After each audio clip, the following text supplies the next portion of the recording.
How many times did the Cuyahoga River catch on fire? 13.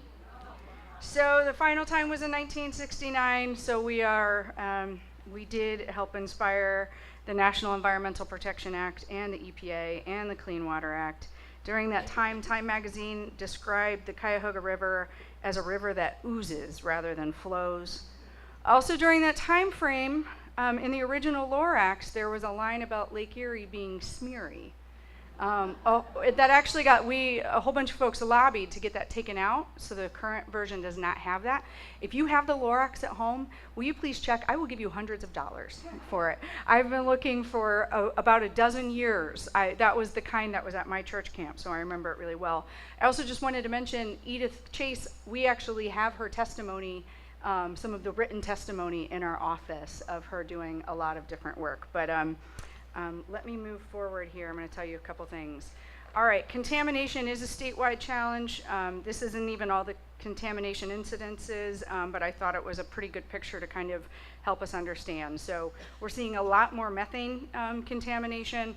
Nitrates is really more from fertilizer. Microcystin is toxic algae. I don't like to call it algae blooms because that sounds pretty. E. coli, lead, manganese, mercury. And just a couple of things. 1,300 known sewer overflows every year in the state of Ohio. That's a lot. 49% of our land mass is agriculture. I'm going to take a little minute here. We're the 6th largest manufacturing state in the United States, and we've become, really, along with our friends in Pennsylvania, the heart of fracking and plastics manufacturing. Here's some of our policy progress. I'm not going to go through all of it, but these are items that the League did help work on for water. So you look at this and you think, wow, that's really great. But the truth is that much of this is still very much window dressing for the challenges we have. And I'm only focusing on state policy. So what are some of those challenges? Climate change is really rough in Ohio because that's where a lot of those sewer overflows are coming. We have aging infrastructure. We also have a lot of farmers who want to do business as usual, but our climate is no longer usual. And it's very difficult to, one, come up with the amount of money you need. If you see there, we need $14.6 billion in wastewater improvements and $12.2 billion in drinking water infrastructure improvements in the next 20 years. And by the way, our state and local governments are all seeing cuts. So that's competing against Head Start or other things. Other things I just wanted to mention, Orsanco, which I know we're not talking about here, but matters. That is the data collection for the Ohio River. All of the jurisdictions that touch the Ohio River agree to that. That is getting attacked by the fracking industry now. And that's a big concern.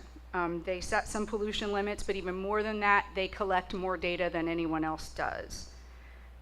All right, we'll go forward.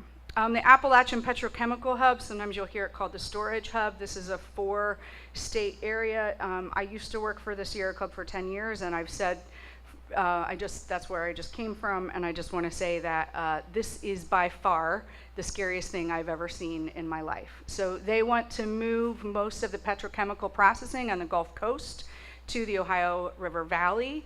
They are calling it from Rust Belt to Plastic Belt. I would call it from Cancer Alley to Cancer Valley. A lot of big concerns that we have going on with this, and I should say, the League of Women Voters in Pennsylvania is who got the Sierra Club of Ohio involved in this, so we should give a big shout out to Heather Haar.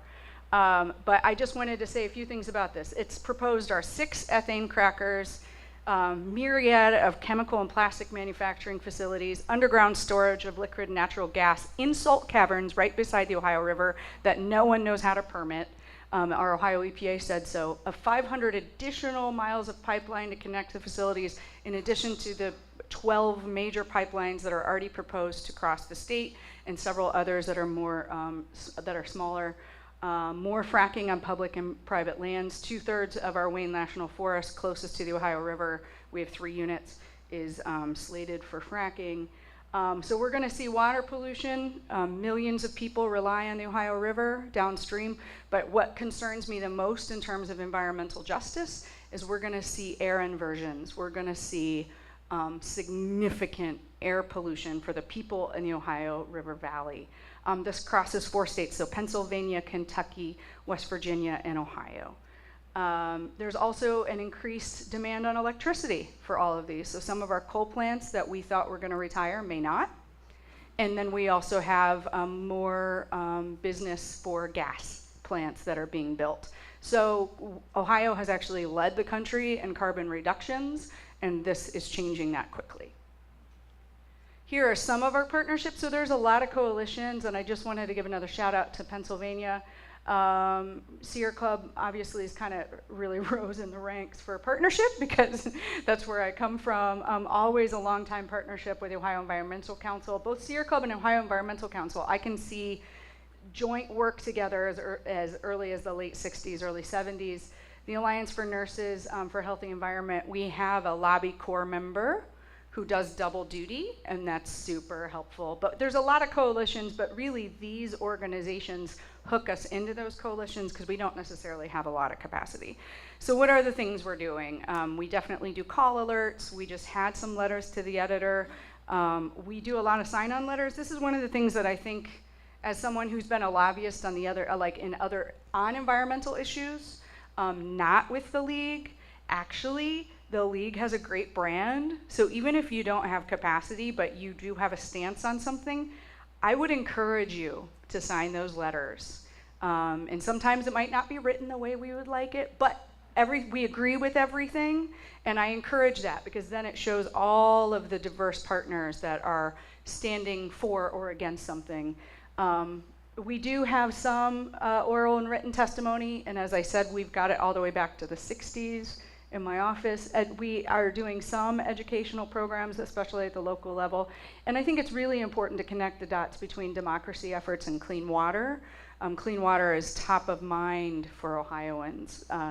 And so I think, especially with issue 1, that's one of the things we talked about where we just won, against gerrymandering on the ballot. Is that, I did that myself, but is that we talk about how the things that we care about, we need to have a strong democracy, we need to have fair districts, we need to have folks showing up at the polls.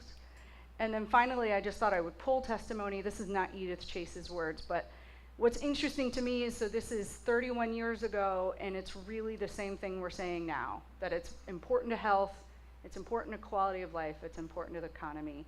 And my hope is that all of us will be advocating, even though I would like us just to solve the water problems. We're not going to, but let's keep going. Let's keep working on this for another 3 decades or more. So thank you.